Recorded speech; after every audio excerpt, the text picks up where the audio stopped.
I got you. Yo, we back here today, y'all. It's Hump Day, the day before Thanksgiving. I can't wait. We got a lot of cooking. We got a lot of preparation. We are going to be in the kitchen. I actually going to be going live in the kitchen as well, guys, so you can see me in the kitchen. I will be doing some videos. I will be showing you how I get down in the kitchen during this holiday. I just can't wait. I'm glad to let you guys know this. Listen, it's been a wonderful week. It's about to be an even better weekend, shall I say. Listen, guys, tomorrow's my mother's birthday. We're going to have a celebration there. We're just going to have a good time. And I'm hoping that everybody is going to enjoy their holiday with their family. If not with a family, a loved one, a significant other, children, whatever the Lord leads you to. Friends as well. Yes, hopefully everybody is going to enjoy their holiday. I know I am. I can't wait. Some people they just ready. Their mouth is watering for my food, and I'm so happy. Like I said, I'll be doing some videos for you guys, letting you guys see what I do outside of the podcast, outside of working. This is what I do. This is the passion. This is the love that I have, and this is the gift that God has given me. I talk to people, with food as well. Food for the soul. Speaking, so I should say. Well, today I was out just doing my shopping, and God came over my spirit. I was seeing, a lot of things going on in the world, and so today's topic I just changed it into reflections, because some people really don't know how good they have it and how blessed they are. Some people look at things and take it for granted, and so I didn't see anything tragic, but I just God has put it in my heart just to talk about reflections on where you came from, how far you came, how the struggle is real, how you look back in your life and your friends, colleagues, and you look at yourself and you see how blessed you truly are. Waking up this morning, able to use your limbs. Some people don't wake up, and also some people, come. They wake up with a condition. It can be very well a stroke, sickness. When you wake up and you in your right mind, that is truly a blessing.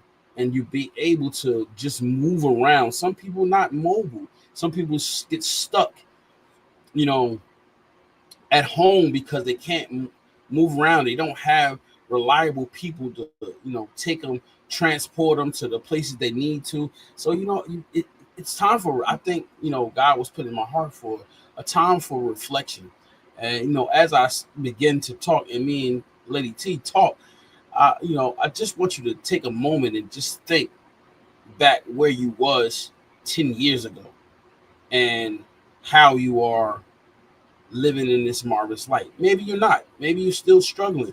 But at the end of the day, just think about where you came from, how you were 5 years ago struggling, but you're better than what you was 5 years ago or 10 years ago. Just think about the circumstance. Think about the situation.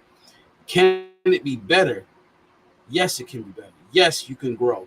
You don't have to always sit in that misery or that slump.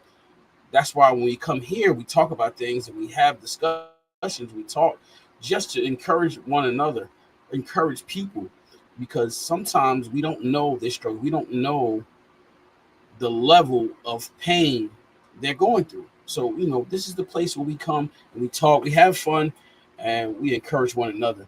And so, before I get into my reflections, Lady T, can you really look back and tell us some of can you reflect on as a child, teenager, I feel like that's to all I do. mother? Yeah, I feel like that's all I do So is tell us reflect. how was it? I mean, I reflect. I So okay, still let's have reflect. I'm glad that this is the topic because this is perfect timing. This tomorrow's Thanksgiving. Everybody looks at life and wants to be thankful about what it is that they have. That's the reflection time, right? It can be looked at as that. So it was a great topic for the time because now, you opened it up and I'm just like, that's all I have in my heart is gratefulness. I wake up with gratefulness because of the journey that I've experienced. It's been tough, but it's been for my benefit, for my good, for my well-being to go into the right direction. I see it now, but I always, had that little bit of me that said, you know, fine wine gets better with time. I kept hearing that fine wine gets better with time. So it's an endurance thing. And I think back about how I, thought those little times, it's a gratefulness because it was in my spirit and I chose. I know you love to say we choose, but it also doesn't feel like it was chosen for me. Like I felt like it was like, this is what you're supposed to do. Like I didn't choose it. It was chosen for me. That's what I'm trying to say. Like I didn't really choose it. I had to do what it is. Like everybody has something that they are supposed to do. So if you really kind of get to what you're supposed to do and accept it and understand and respect it and not like, try to defy it in any way, you could actually have a smooth, life. But it's going to be tough, because you got to deal with other people. My reflection time, I'm grateful. I've had so many relationships with I've been married more than once and twice and three times. Okay. I'm telling my truth. I have no problem being who I am. I'm grateful for my relationships because it gave me understanding of how behavior, like, how we behave and how I behave and how interacting with people, men, seeing things as like the deception of lies and how truth can be revealed to me. It was revealed to me in so many magnificent ways. Like God spoke to me, like people were in certain situations that they came back and told me truth that was tried to, be covered up. Like I was always in a way of being covered. So the gratefulness has been in my heart and the reflection, that's a daily thing that I do. Like I always thank in my spirit a true thankfulness because I look back where I came from, how I am today. I'm so grateful. My reflection is like I'm always speaking my testimony of being grateful right now. I cannot, there's nothing, I know it's not my abilities. I know it's nothing about me. I'm not going to put myself and be arrogant. I have been there before to be arrogant, to say it was all me and I did this and I did that. No, no, no. I was just being used. Okay. And I listened. The spirit within me has been with me since I was a little girl. And the reflections of my past, of knowing the things that I heard in my inner temple, because this is the temple of God, right? In my inner temple, I heard a lot of things and it was revealed, it was given to me. And I always reflect on that. Like I want that spirit because that innocence is within all of us and we just got to get back into it. So reflect on the innocence of where you come from because the innocence is there. And I do that daily because I am so grateful. I don't have what everybody else has, and I'm okay with that. I don't need what everybody else has. What is for them is for them. What's for me is for me. And I'm content in it. And it's a beautiful thing because I can look at you having all that you have, and it can be grand and so extravagant, and I can still be happy for you because I'm a part of you, and you are happy with all the stuff you have. Like I'm happy for the stuff you got because your stuff, I had stuff too. And when I had stuff, I was happy too. And I wanted somebody to be happy with me when I had that stuff. So I'm going to give you what I've always wanted. You know what I'm saying? That's how I live my life. I live my life to give another person the happiness that I wanted to receive in the past and in my future. That's how I look at it. So reflecting, oh, this is great. I love it. But I feel like I could go on and I'm not going to talk about it. So this is your time too. No, you tag me in that. We tag me in. We tag team. That's what we gonna do. You know, as I begin to start cooking on later on, the most important thing is that I look at is that I still have both my parents. Um, they still well, and I'm still spending time with them. learn them even more. They're getting older, and I think sometimes when they get older, that's when it gets tough because they set in their ways, and you want to bring them to speed, not your speed, but just bring them up because the world that they used to know is different now. The communication is different. The communication on your phones. We don't really. You think about it in houses and apartments and stuff. You don't see a lot of house phones. You don't see a lot of that no No, more. You know, I know. you don't see that often. I It's all know. about cell phones. And I have a phone, but it's through the business. But when you go to the house, you really don't see a phone. You know what I'm saying? Like growing up, you know what I'm saying? So the communication, that's what I'm saying about reflection.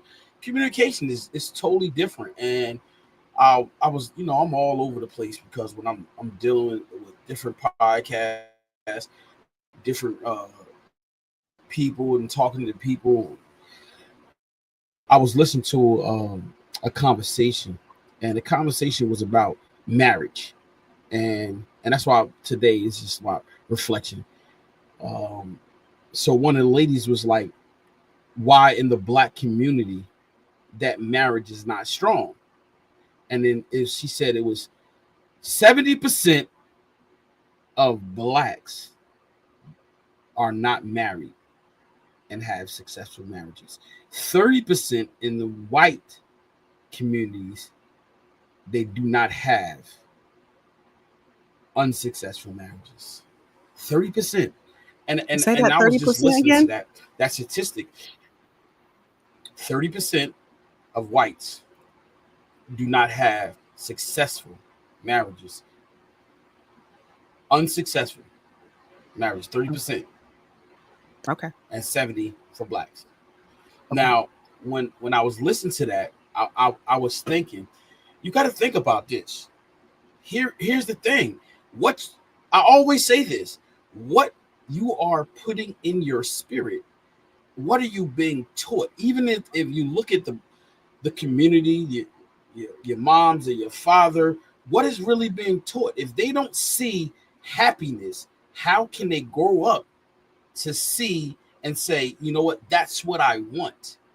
And all they see is rap, sex, gang banging, rap. You, these are the things that these young generation is seeing. They're not really seeing mom and dad stand together, going through thick and thin. So how can you expect to see a lot of in the black community strong marriages? You know what I'm saying? How can you? What are your thoughts on that? I mean, there was a system that was set up in place from the past to break up the black family. We know that, and it's still in effect. We're still feeling it. We're part of it. Our children, you and me, our children may have it a little bit. I'll say not a lot, but a little bit better. Our children, us, we'll say we'll have a little bit better. But the psychological part is still in us. We're still learning how to be a good family again. We hated ourselves. We were taught to be against ourselves and not to know ourselves. And that system did a very good job of, making us hate us. So you see a lot of people want to be with somebody else or want to not look at any other color and just be with someone they love. And so that's why, you will see more people not get married or go outside their race. But the black community is definitely changing and has changed. Now, will the black community come together? I have no idea. I have no idea. I don't know what it's going to be like. I have no idea. It, But I know what you're it's hard. saying. Yeah, I know what you're it's hard to saying. say But that because you know what?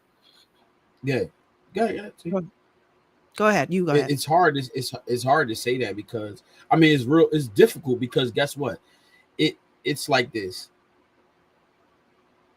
Loyalty is something that we don't practice.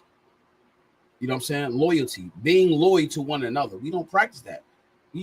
It's like if I'm getting mines, I'm okay. Even our families nowadays. Just think about our families.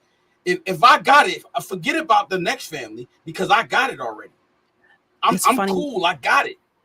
I got the same thing with even if you look, let's not even talk about the community, let's talk about, look, church do the same thing. Church people do the same thing. I got it. You know what? Because I've got it. I don't, oh, well, that's on them. No, they not, no encouragement. And I'm talking about, I might be in somebody's closet right now. But at the end of the day, that's where it all starts with. A lot of black people go to church. Guess what? Because they go there, oh, I got God. Oh, I got it. That's it. No, it's more than just that. Just don't. That, to me, I feel like it's more selfish to just say, I got it, and that's it. I'm just thinking about minds, and I got it. See, that's another way, a place to look at too. And that's why our community is not the way it is, because guess what? You have to learn how to navigate in your community, but also give it back. So other people can have it. Other people can have some type of hope. Just don't talk to them. You got to live it. You got to breathe it. You know what I'm saying? You got to do those things. And that's why it's important not to just be around people that you feel like you can encourage. You got to go around, and I always say this, you got to go around others so you can encourage them. How can someone come to your church or even come to Christ if you're not willing to do the work? Even the people that get, like, you know, look at all of the famous black people. Do you think they're doing everything they're supposed to do so they can give back to the other communities or just their community they come from? Do you think that? I would hope that they give in some way. I hope that they give in some way, honestly. Look, they give some way, but here's the thing. We heard that growing up, it takes a village to raise a child. Right? You heard that before, right? Yeah. So if it takes a village to raise a child. So guess what? It's like, I won't say nobody's name, but some of these celebrities, they get so big and they say, you know what, I'm gonna go down to my old community and I'm just gonna help. And when they do that, right, they only have their hand in it just a little bit, because someone is still saying, you know what, no, this person is not qualified no matter what. I don't want this person because of it may tarnish my image. Instead of educating them to the point where, okay, listen, I'm gonna give you the chance. I'm gonna do this for you. Not saying they don't do this, but here it is. This is what happens. This is my perception of it. This is what happens. They do that, but they don't really go all out. You know what I'm saying? They want to show face and say, you know what, I've done this. I did this for this community. But guess what? It's not just about your community. It's about the race, the people that's hurting. Those are the people that I feel like should go out and do more for them. Not saying the other people that they're doing, they shouldn't. But guess what? That's how we come together and unite. You know what I'm saying? But that's not going on. And it's a lot of stuff going on. That's why I said reflection. There's a lot of stuff going on. A lot of conversation. People talking about Trump. Let's not lose the focus, and especially the Christians. Let's not lose the. No, I'm serious. They talk about focus. Wait a minute. You talk about Trump, right? But Trump not God. What God has for you as the individual is going to be yours. What direction that you decide to go for God, He's going to direct you in that. Financially, mentally, spiritually, He is. But guess what? If you don't believe that, you don't have no faith. You don't believe that. Guess what? You're gonna be like, oh, but Trump this, oh, Trump that, oh, this. And I hate to say, my father was tripping. He was tripping, but it's not about that. Like, you got no. It's not about that. It's about the focus. Nah, because when I say certain things, they be like, oh, you just. But because I think differently. I do. Like, deep.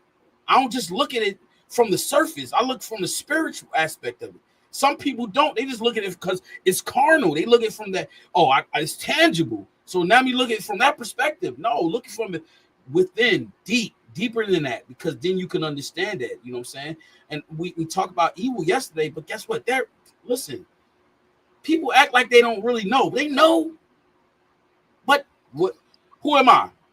I'm not the creator. I'm just one individual. You know what I'm saying? I'm just one person trying to inspire truth and trying to inspire peace, happiness. I don't do all that negativity. I don't want a part of it.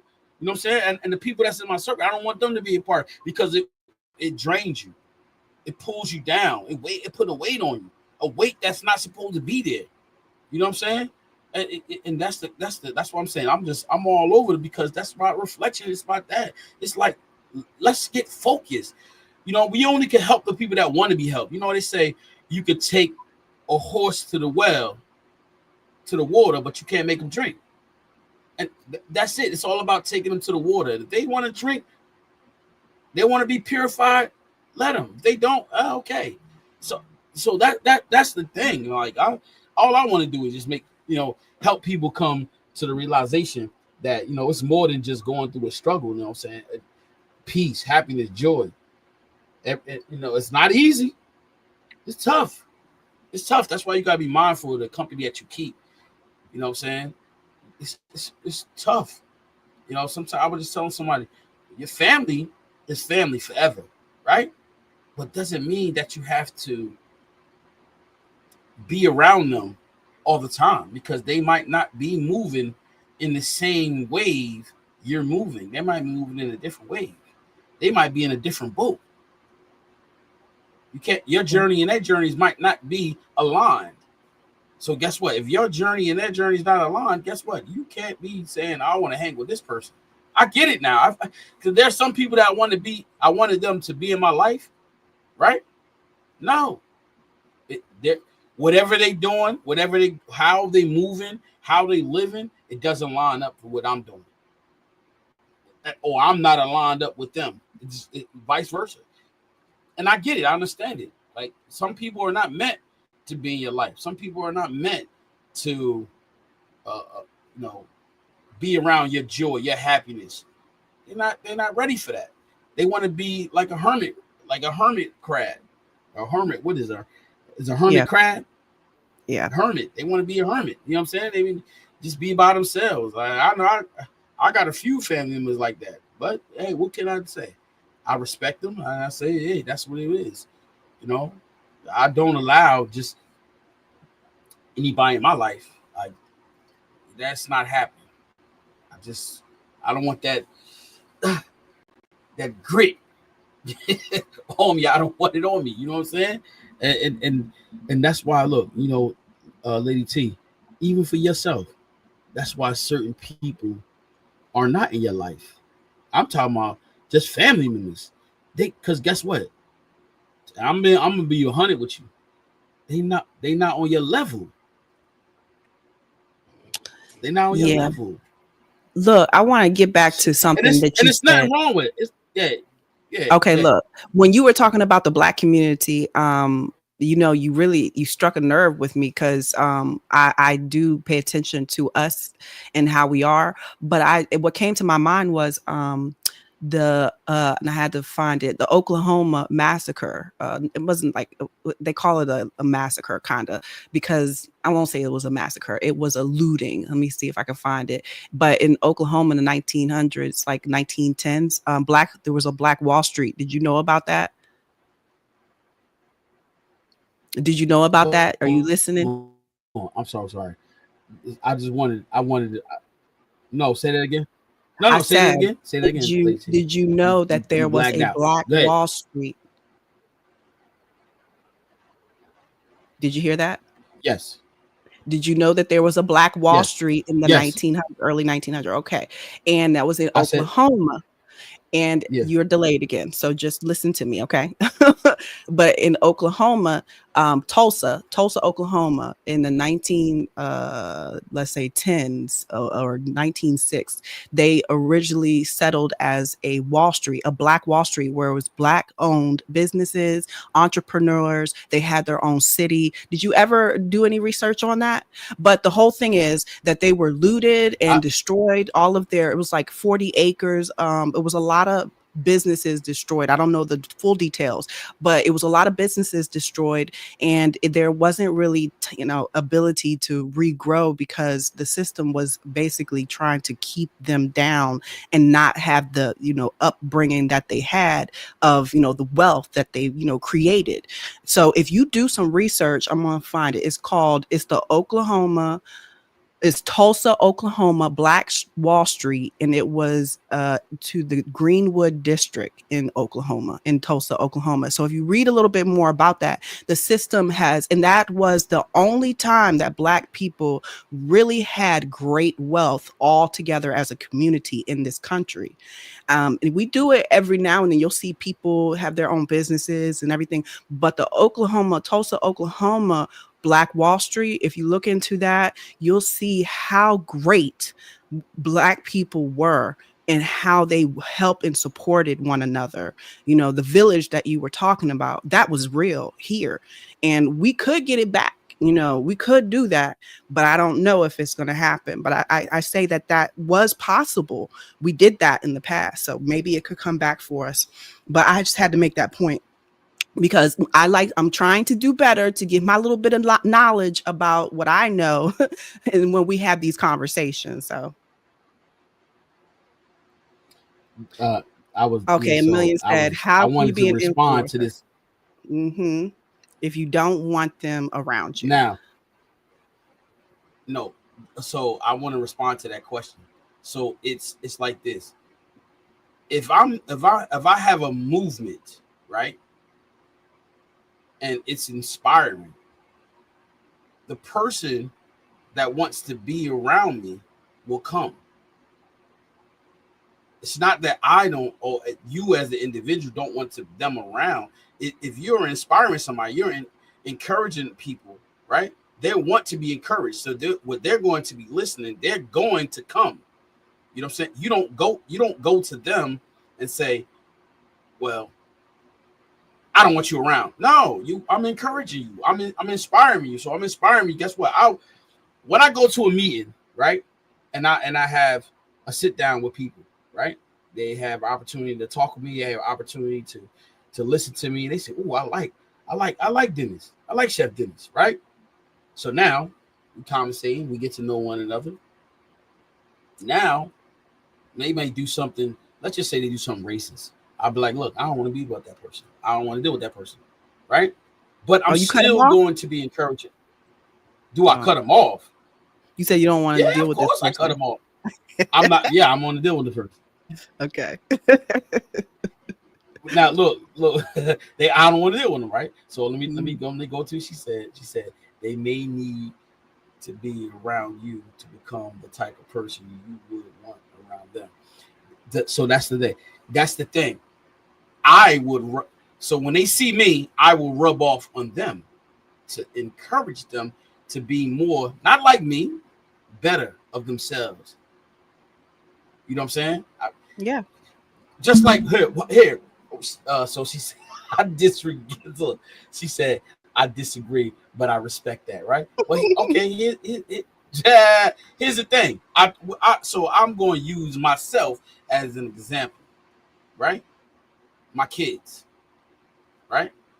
If I carried myself, and I have daughters, if I carried myself in the way was real downgrading to women and not respect them, you think my daughters would respect me? No. But because, now watch this, now because I carry myself as a man who respects women, not only respect women, but I carry myself as a good person, good man, respectful. I watch what I say. They respect me. So guess what? They are inspired by how I carry myself. The conduct of my character, they respect. And guess what? They don't speak a certain way around me. And so do my kids want to be around me? Yes. Why? Because the way I carry myself, the way I speak. I don't really growing up, I've really never yelled at them, even though they were girls. So they could come to me and talk to me about anything, even when they're crying. But do they talk to me like that? No, but they can, because of how I carry myself, how I talk to them. You know what I'm saying? And they can say, you know what, Dad, just like my daughter, she might get mad at me, but just like I came to her and when she became grown, I said, all right, you start having sex. Make sure you use protection. I want you running around here with no kids. You know what she did? She had sex. I really did have to pull teeth. She told me. I was like, Iman, you having sex? Come on, you protect yourself? Yeah, Daddy. Simple. Because I was respectful. I respect even, sometimes I had one in her phone. She's like, Dad, that's my privacy. I respect her enough to say, all right, I need you to talk to me. I need you to conversate with me. You know what I'm saying? And so I got the respect that was demanded and required because of how I carried myself. You understand what I'm saying? So that's the same thing about being an influencer, being somebody that's inspiring others, is that it's the way you carry yourself, and that other people want to hear and listen to you or even be around you. It's not me being around them, it's them wanting to be around me, because guess what? When you're around me, it's about laughter, jokes, fun, happiness. And if you're miserable or if you're not happy, then guess what? If I'm able to help you through your trials and tribulations, your storm, I'll be there. But if you're not trying to make a difference, then I'll just be sitting there saying, okay, well, my hands are tied. I don't know what to do. Mm-hmm. You know what I'm saying? Look, she said, I tell my son the same, but I personally see that. Look, it's a conversation you got to have. You know what I'm saying? Yeah. It's a conversation. It's important. You know what I'm saying? It's important to have that conversation. Why is it important to have that conversation, Lady T? Because you want to know what's going on. Not prying in their business. It's a conversation. Because guess what? I'll put it to you like this. We had a session on here about learned behavior, right? Right, Lady T? Right. Learned behavior. Right? Check this out. My parents never talked to me about the birds and the bees. Did yours? I don't know. That's a good question. I have to think about it. I don't think so. You had your first baby when you was young. Yeah, I sure did, but no, I don't know if they actually tried to talk about it. No, they didn't. Your parents and my parents are from the same time frame. So no, they didn't. And see, and that's the problem. Our parents didn't talk to us about that, and so we just went out there blinded, like, oh, okay, you know what? Yeah, this is something I like. And next thing you know, boom, no, not teach us how to protect ourselves. No, they said don't have sex before you get married. That was their thing. Don't have sex before you get married. Not having a conversation about protection. If you're going to do it, not with the mindset of saying there's a possibility you might have sex, but use protection. No, we didn't have those talks. And I've learned that with my kids, that's a conversation I want to have with them. Okay, I'm open. I'm like, all right, if you're going to do it, use protection. Protect yourself, because there are people that's out here that's selfish. All they want is a quick fix. They want let me get in, and that's not they mess around with different people and they got something and they give it to you. That's selfish. They're not thinking about themselves. They just think about themselves. They're not thinking about the other person. So that's why I say protect. That's why a conversation is supposed to be had. Like, you use protection. Protect yourself, not just from having a child early, but diseases. There are some diseases you can't get rid of. It's lifetime. So now that someone give you a disease, right? Now you got to carry that disease for the rest of your life. And that's now, guess what? You got this disease. Now you're going to give it to everybody else that you sleep with. That's why it's important to have those conversations. Yeah. It's important. It's important. You know what I'm saying? I think that's something that, it's basically saying, I understand what you're saying, but it's basically us being able to communicate how to control that sexual energy, because that is something that everybody is going to experience, some type of whatever feeling, it's going to happen to everybody. So being able to communicate how to deal with that, it can be tricky, because we're going to sit up here and tell you, let me just finish my thought. You're going to sit up here. Back in the day, condoms were kind of new back in our day, so it's like, if you think about it, condoms came out in our time, and our parents didn't really know all about what was going on. You know what I'm saying? When it comes to all the new contraceptive things, I'm gonna give them, some type of benefit of the doubt, because I know the timing of how all these things came out, right?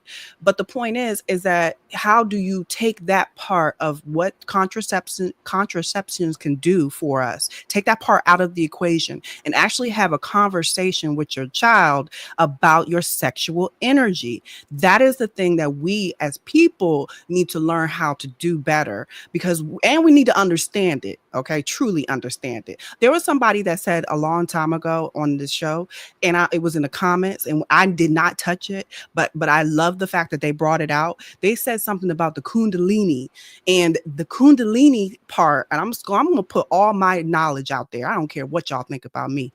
But the Kundalini part is the sexual energy within each and every person that we were not taught about. We do not know anything about, but because it comes from a different religion, especially Christians don't accept anything outside of Christianity. So that is one thing. So being able to communicate the right way when you are ignorant to all of the nuances of what life really is, and you don't get true understanding, how are we going to teach our children? What do you expect? I looked at my life when I had my daughters. I knew it was for me. We tried. I'm going to be very honest. Me and my ex, we thought about it, was going to go do that business, right? And then they showed a video. It got me so emotional, and I was like, no, I can't do it. So I came home and I took my responsibility to say, I'm going to take care of this, and I'm going to make sure I'm going to love this child. So I had it in my mind, but throughout that whole time, yes, it's difficult to raise a child, but I was still young. I had to go through all of the hardships of being young and ignorant and not having guidance. And so having that in my life it built my character, for one, and it showed my sisters like I was a person that, watched them. I was the one they were watching, right? I was the one that they said, look at her and learn from her. And they learned from me, because all of the things I went through when it came to raising a child at a young age, and then doing things like, trying to find myself in a man, that was difficult. So when you're talking about reflecting, if we really reflect on life and truly get down to the depth of it, then we would know and understand that there's more to it than what we can see on the surface level. We were ignorant, and we still are, because we're not really seeking true knowledge and knowing how to communicate. That's all I want to say, because we don't know what we're saying. Now, Lady T, you said a mouthful. Woo, I know. I got it all. I said it all. You Now check this out. I was sitting here listening to you, Lady T. The Asians, they do not do the same thing we do. Why is that? They don't have a lot of kids at young age. Why? Because they are taught a different type of curriculum. Hold on. They have the same wants and needs that we have. What you just said. You said, right. Oh, why are you shaking your head? Why?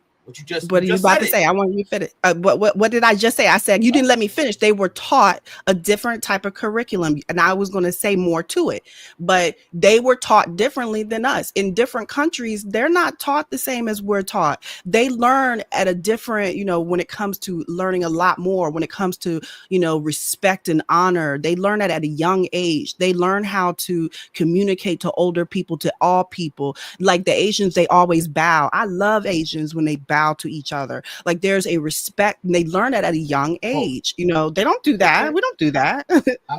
But what I'm saying is, yes, you're right. I'm not saying that, But what I'm saying is they still have the same desire and wants as us. That's it. That's all I'm saying. They got the same wants. But No, you know what it is? You know what it is, T? Discipline. mm-mm. I won't. Discipline. It's not You just said discipline. it. You No, have to be okay. so Wait a minute, let me say this. You said they have the same desires as we do. And I said no. And I'm going to say no because look at it this way.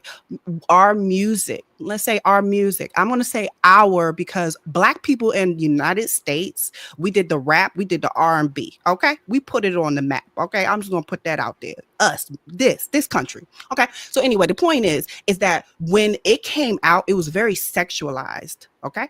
And we as Black people and other races too, that we listen to it, we love it. We had that sexualized type of energy. Ooh, yeah, I'm being honest. I know you didn't listen to it, but I'm telling you what I listen to and other people like me.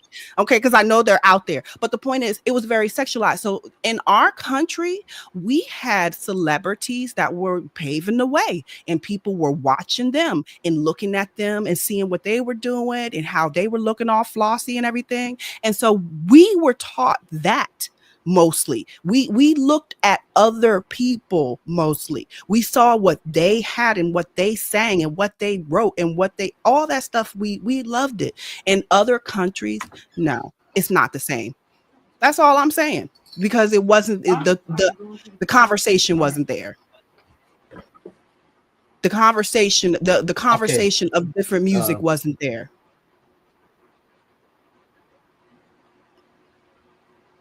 Lady T, do Yes. you know the population in Korea or Asia? Do you know the population? No.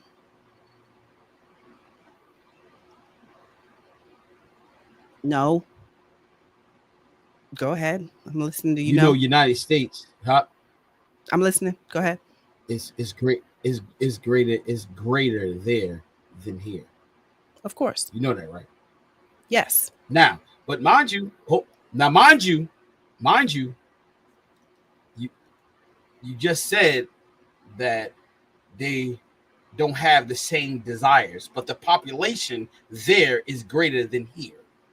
You know that, right? It's more people there than here in the United States. You know that, right? It's more people here in the United States. No, not in the United States. Okay, more people there. Yes, the population is greater there. That means there's more people, there's more sex being going over there. Whether it was put together out of wedlock, most of them was put together, but the population is greater. So you said they don't have the same desires. They do. Procreation is one of the things. Now, marriage is something different. I know they marriages, but I said to you earlier about discipline. They have discipline. That's the key to their their nationality and what they believe. It's their discipline. Yeah, they're disciplined because they were forced to by the government. And that's a good look, huh? What? They forced by the that's a good thing. Look, no, because I was reading it. That's a good thing, right? He said they don't have the same desires because they don't have the same temptations. Yes, they do have this. They have. I said desires. That was real broad. But when I say desires, I'm talking about to have sex. Period. That's a desire. Having sex is a desire, as well as a want. So they do have that same. A woman over there wants to have sex. Does she want to have the sex with the right man? Yeah, she does. Same thing with a man. He wants to have sex. That's a desire. I want that. Okay. I need that. Okay. So we talk. Okay. Let's rewind. Yeah. Okay. Mm-hmm. Okay. We ready? All right. So I love you. I am not a history person. I wish I had some history people out there, but China is like a communist state. They are a collective doing things for the people all together. It's not just like, you fend for yourself. Everybody has a put together as we're doing this for the wealth and resources for one another. Kind of like how I see it, but I could be wrong. But the point is, because they are raised that way, their mind is not the same as ours. We are a capitalist. We see grandiosity and we get excited. That's not the same. Our desires are not the same because culturally we're totally different. So I understand what you're trying to say, but I just, I don't see it. They're totally different. You just, huh? They said they don't have the same have the temptations as we have in America. I actually did my homework on this. Okay. What's the temptations referring to? What's the temptation you're referring to? Because I called it sexual. I called the sexual. That was my example. I put the music. Hold on, wait, watch. Hold up. Hey, listen. So you telling me? So I'm gonna respond to this, and then I'm gonna leave it there. Wait a minute. So basically, it says Asians have a lot less sex than we do because of their customs and beliefs. They don't think about sex like that. That's not. They don't. Hold on. Watch this. Hold on. Okay. Let me ask you a question. Now, now they change it. That was no. Don't say change it. Watch this. I don't think they are. Do Asian people cheat? Yes. Come on. What you huffing and puffing for? They cheat. I can't believe you asked that question. Come on. You said they don't have the same desires. It's not about that. It's not about that. What is it about? It's not about that. It is about behavior. Our behavior as a culture of people living in different continents, different areas. Like, you have to see that it is totally different when it comes to our own lifestyles, as our country is different than in China. So, the East and West are very different. They're the same. We all people. We all got desires. I understand your point. That is incorrect. He said also the United States. He said, hold up. He said also the United States pop is 3 times greater than China. No, it is not. I'm not getting into that, y'all too. I don't know. No, it is not. I don't know. So you could look. You could look on the map. You could look on the map and see United States versus China. Which one is bigger? Yeah, he said look it up. I'm watching now. Huh? What did he say? He said look it up. So, but the point is that we are different. We are very different as people in the United States. I am telling you, because we come from a capitalist mindset. We have been, brainwashed into a lot of ways. I agree. Yeah, but what? Yeah, we different. I'm not saying we're not different. Yeah, I'm not saying we different. But what I'm saying is that they have.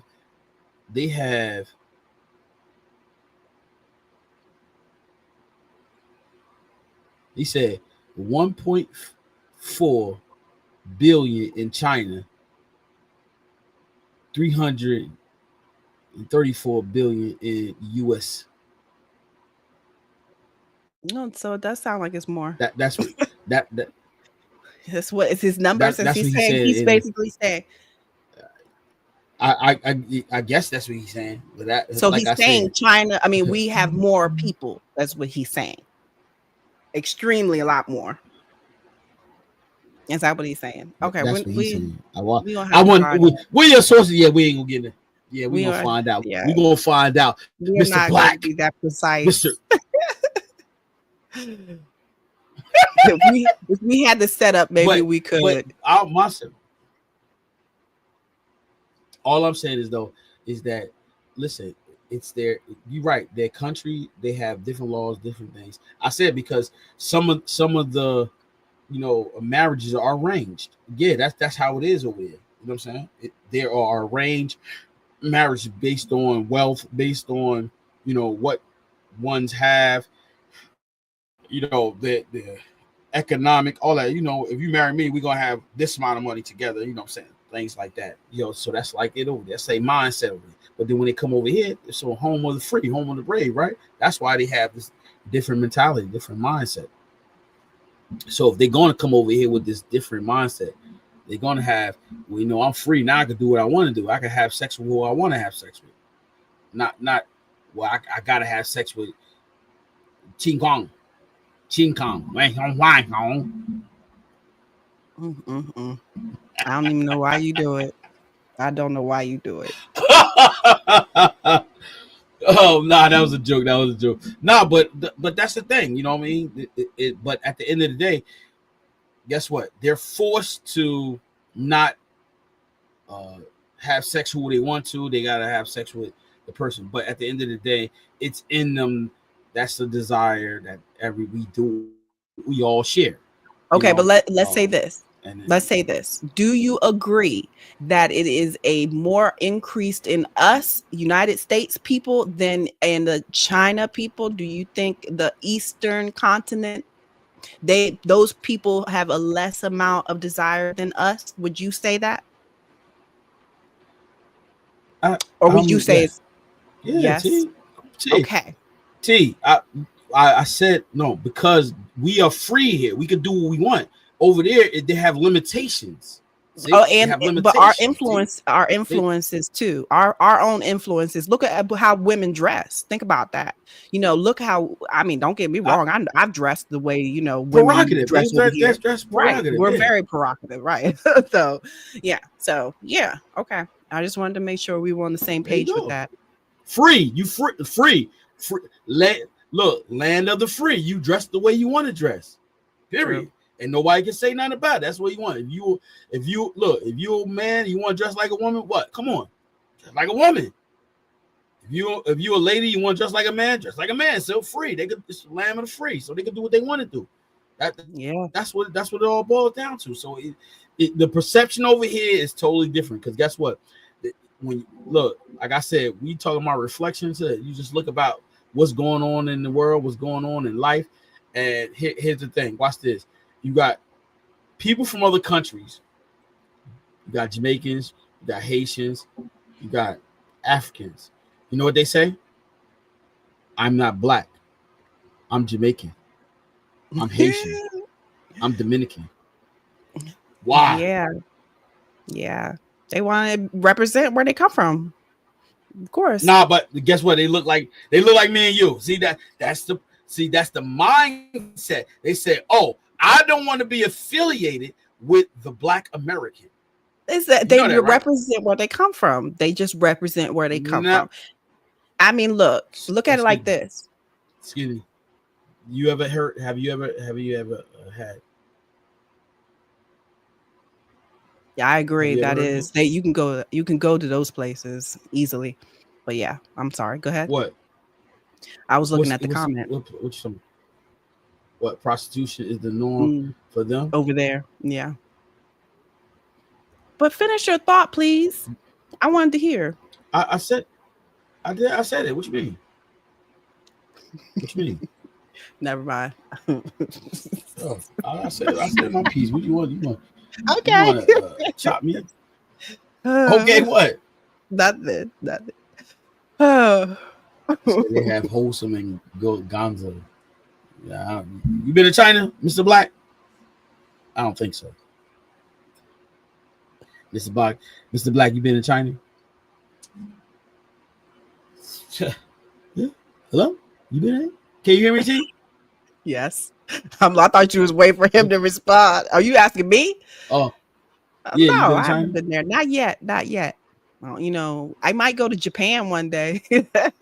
So, but yeah, I think it's all different. We're different. We are different, and a lot of people don't want to be associated to the Black Americans. I am learning a lot about how, I feel like, yes, if you are from a different country, represent your country. It's no problem with it. But I've heard a lot of people talk bad about Black Americans, and it's very disappointing. But I think that Black Americans need to come back up, stand back up. You know, we do need to stand up and be who we are supposed to be. That Black Wall Street.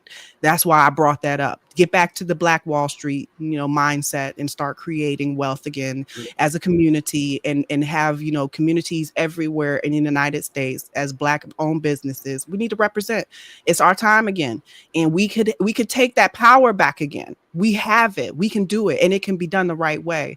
It don't need to be a thing where we do the same thing over again and, you know, we're insane getting the same result. It don't have to be that way. We learn from our mistakes. So I think it's our time.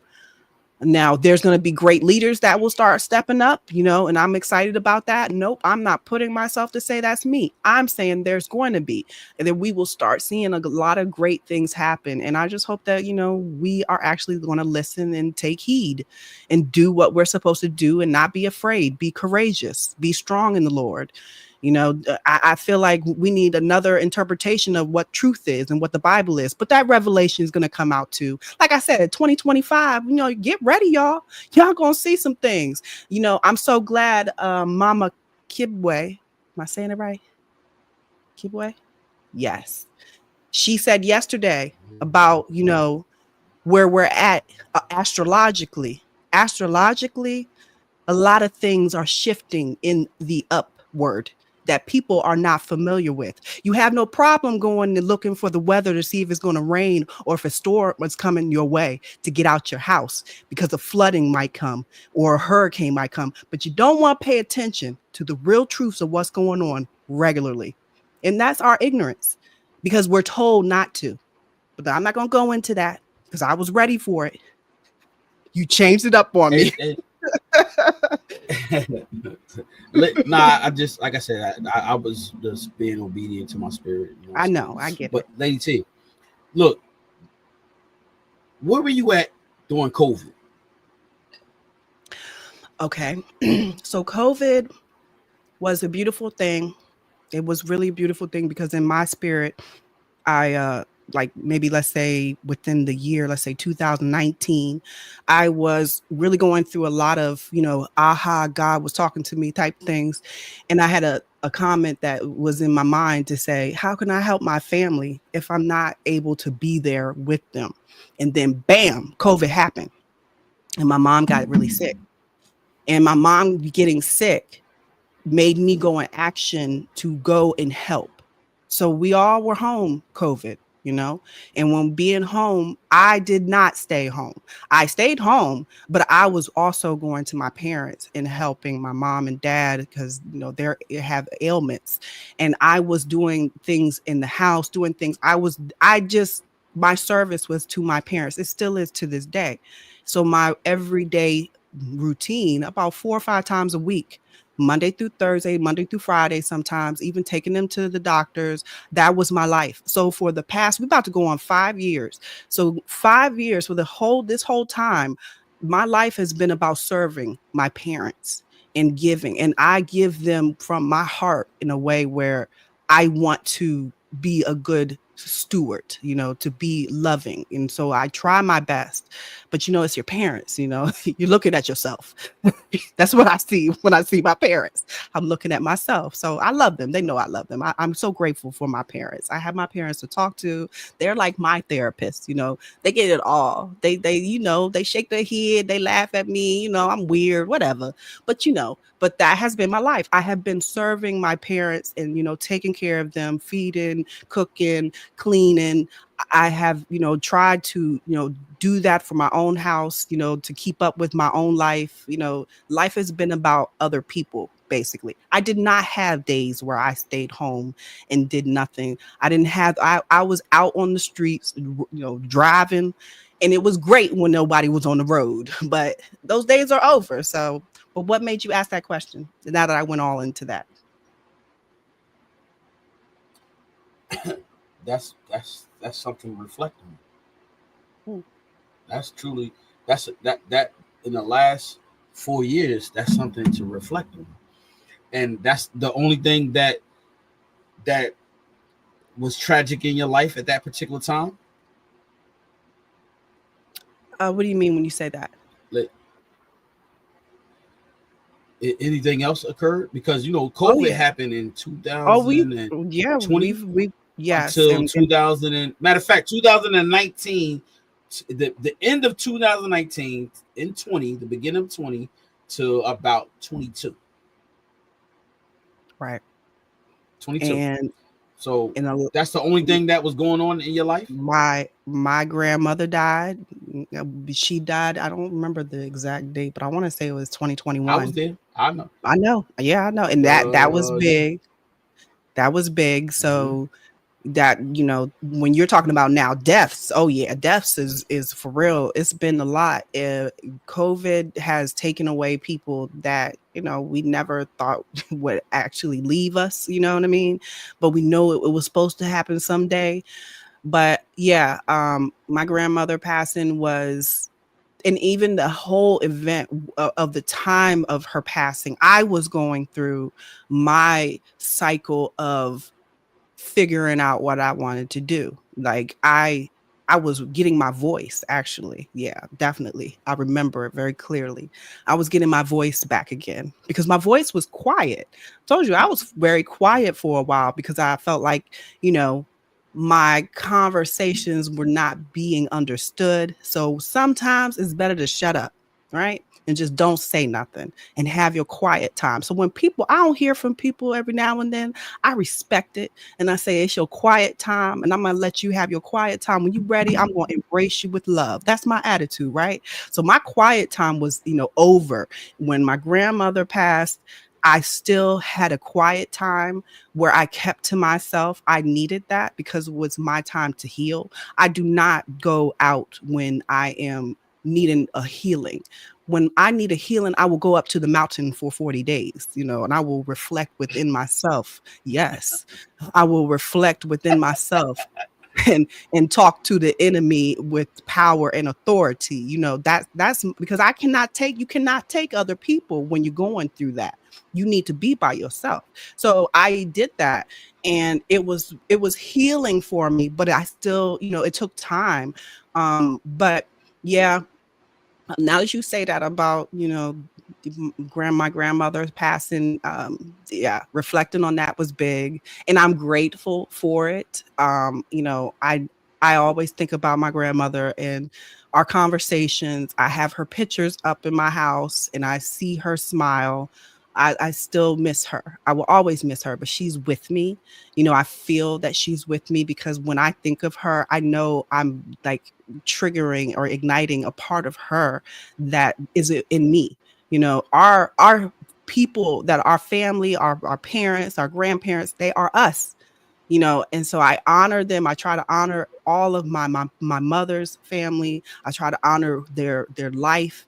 My mother has had a lot of tragedy in her life lately when it comes to her brother's passing. Things that have been happening is like you think about the people that are in your life and the people that are of your life, that are like your blood, and you want to be, or at least I will hope people will want to be, loving towards yourself, to know that you are loving them that are gone back. And I don't think people love themselves enough. So that's why I always say, we have to learn how to know ourselves so that we can love ourselves right. So that's another subject. But yeah, it's been great, honestly. I don't really like talking about my life though. You know why? I think that it's just unnecessary sometimes to always, reflect on the past. It's something about the past that sometimes doesn't really do anything but stir up the past and make it come back in your mind. I am a future oriented person, and I realized that from, let's say a couple years ago. I realized how I am because I am a forward thinking person, and I can really do a lot of creation when I do that. One thing I'm going to start doing that, it's another topic for another day, but I'm going to tell you my example. I'm going to start putting down my dreams, because my dreams have been talking to me. And like back in the day when I was a little girl, my dreams were talking to me back then. Sometimes when I was older, certain things happened and I got good dreams and they were talking to me, but my dreams are starting to talk again. And it means something. So immediately I want to write it down so I can remember it, because I want to know. I want to be like Daniel in the Bible. and hear from God and understand it with interpretation that is precise. That's what I want. So I'm gonna write it down because I got too many distractions in this world.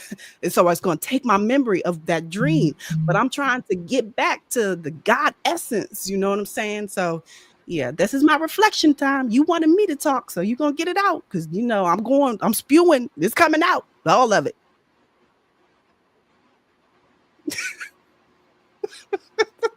You just sitting over there smiling. Who you talking to? You talking to me? Yeah. You talking to me? Yes, I'm talking to you. Who else? I so look, when I think about COVID, a lot happened for me. The one thing, I had pneumonia in both lungs. Didn't even know it. I went away. But look, went away for my birthday. Listen, I was like, oh, I don't feel good, right? Go to the doctor. COVID was going on. They test me. They said, no, you don't have COVID, right? But they was like, you have pneumonia in both lungs. Listen, if you don't know what that is, woo, that's tough. It's tough. Like, I was ready to just give up. So, thank God that I have parents that have these old remedies. They definitely gave me some remedies that was real deal. I actually seen it work and how it just changed everything. They told me to put potatoes in my socks. Now, you know how a potato look.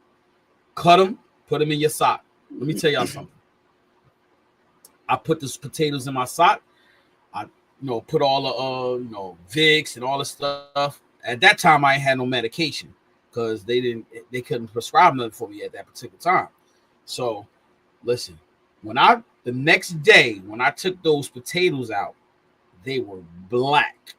I'm talking about black because the potatoes absorbed the toxin in your body and it pulled it out. And I'm telling you, it was black. I got pictures and everything, right? So I felt a little better. For days, I didn't eat nothing. I couldn't take nothing down. I just was like, it wasn't going out. I was drinking tea, taking Theraflu, everything. And like I said, when you can't lay down because it's fluid on your lungs. So I couldn't lay down. I had to sit up. It was uncomfortable. I was like, listen, they called the paramedics on me. They's like, yo, COVID's going on. You sure you want to go to the hospital? Because you're vulnerable. You're real vulnerable. Your lungs are open. So you can get sick real bad, right? So when they came here, they had the whole bodysuit on, everything. They was like, oh, listen, when I went outside, I was so like I was like ready to just give up. Look, when I went outside, I had shorts and a tank top, and it was freezing outside. They was like, "You okay?" I said, "Yeah, whatever. I don't know." That's how bad I was. I was doing bad, and so that had happened, right? So then I got over that, got better, right? Then what year was this? My job. This was in 20. This was in 2020. 20. Okay. Yeah. So got better. Oh, excuse me. But before I got pneumonia, I was working. Came back from vacation. 2 days in, the hotel closed. They said we gotta shut it down. That's when New York. I was working in New York. I work in New York. So they closed New York down. Bah! I was like, oh, then I got sick. Got better. When I got better, I had to find a job because somebody stole my identity. And I was getting, somebody stole my identity. I was getting unemployment, getting money for my job and everything. Somebody stole my identity. So when they stole my identity, it took a minute. It took some time for me to get funds from my job because I had to go through this whole process. Now, mind you, New York City was shut down. So thank God. And I said this was about reflection. Just thank God that at that particular time, I knew somebody that worked for the government in New York City. My wife did. Family, friends of the family. So I made a phone call. She made a phone call to them. They called them, got them on the line. They work in the government, like they heavy in it. They got online. It was like, listen, I got this issue. They had me on a 3-way. They called them. Boom, put me through. The process speeded up. They speeded up the process. But in the process of all that, I actually had to find another job just to maintain the things that we were having, right? So God provided. I found a job. It was like an hour away, same shift, but I was a sous chef for the morning. So I started at 5, got out at 12. I could have worked overtime. So it was a big, and where I had to go, like I had to go in the mountains. Yo, deers and bears come out at that time in the morning where I was at. Like I was like, oh man, but I'm doing reflection because that's just God just blessed me because you know what? Riding up into those mountains, riding up there, not knowing the roads, I had to learn the roads quick. You know what I'm saying? I had to learn the destination quick. I had to learn everything quick, real, speedy, expedition. I had to do all that. Go into another corporation, learn how they do their system quick, blah blah blah. So it was an experience, but also the one thing that I can reflect on is that I had just got married too. Just got married. So guess what? I'm like, oh my goodness, I'm locked in with this woman. Don't know what to expect, but it was wonderful because I'm telling you right now to be. When I say locked in, like nowhere to go. You couldn't. It's nothing you could do outside. Everything was closed. Where you gonna go? So it's like we went food shopping, and they had to come back in his house and do nothing but watch TV, talk, conversate.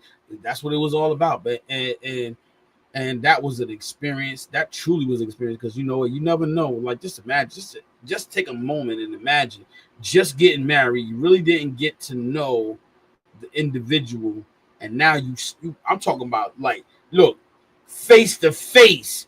There's nowhere to go. Like right. I was like, oh my goodness. I was like, yo, I gotta get out of this house. Like that's why I said I love my baby. She is a sweetheart. But like it was none of that. We just imagine, T. You think about some of your other relationships, and you said you had to be in a house. Look, God had prepared you for that. Look, imagine if you was in a house with one of them, and you was like, oh, you would have lost your mind. You probably would have been. It would have been a lot of black eyes. I was not that bad, okay? No. I didn't say you. I'm just saying. Just imagine, like, yo, just. So that truly was an experience, a lifetime memory. I will never forget that. Not so much of a tragedy, but guess what? I had to endure something, get through it. And I'm going to be honest. Like I said, I'm always transparent. Some people say I'm not, but I am. Listen, I wasn't doing no praying. I just was like, yo, I want this over. For real.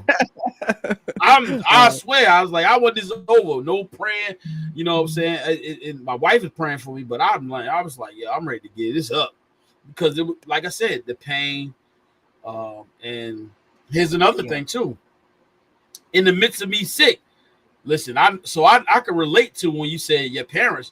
Let me tell you something, Lady T. My dad got sick. And they said, don't go nowhere with them. What? I had just got better. They called me and told my dad was sick. I said, I don't care. I'm double masking up. I had the ninja mask on the old. I said, are you crazy? I told my wife, I said, you stay here. I'm going. I'm out of here. If my dad would have passed and I didn't get a chance to see my dad while he's still here, I'll lose my mind. That'd be something. So I was like, I didn't care. He was on that couch. I was wrapped up like double mask. I didn't care. I was like, no, I was like, I gotta see my father. So I went down there, masked up. I didn't care. I said, Dad, what's up? And because I had just got better, but I didn't care. I like I said, I was masked up. And in that process, watch this. I was able to give my father the defibrillator because I had to wear one of those too. On the mask, I had to wear one, so I had one. I took that to my dad. I was like, man, freak this. I took it over there. Look, man, listen. Wow. I did not know that. You might have told me, but I forgot. But yeah, because we reconnected. Yeah. But wow, yeah. You went through it, I see. Okay. Yeah. That was Definitely a big. I'm texting wifey. That was a big one. COVID, and then and in the process of me working, I was working at that other job, and I was only there for like, man, I want to say like 5 months, and it was hard looking for a job because I knew I was going back to my home job, and nobody really want to hire you on those grounds because they know you're gonna come and then you're gonna leave. So I had started there, and look, as soon as I got good in there, my job called me. Oh, we come back to work, such and such. I had to quit the other job. No 2 weeks, just quit. And let me tell you what they did.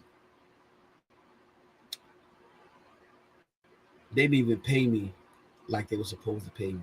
They paid me for 2 days. I worked a whole week. And I said, wow. And now all I've been was honest to them. I told them, yes, I'm going back.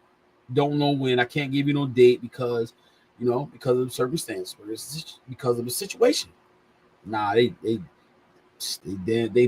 bamboozled me, but it's all good. I mean, like I said, it is what it is. I didn't get upset. I was kind of mad, and I was like, you know what?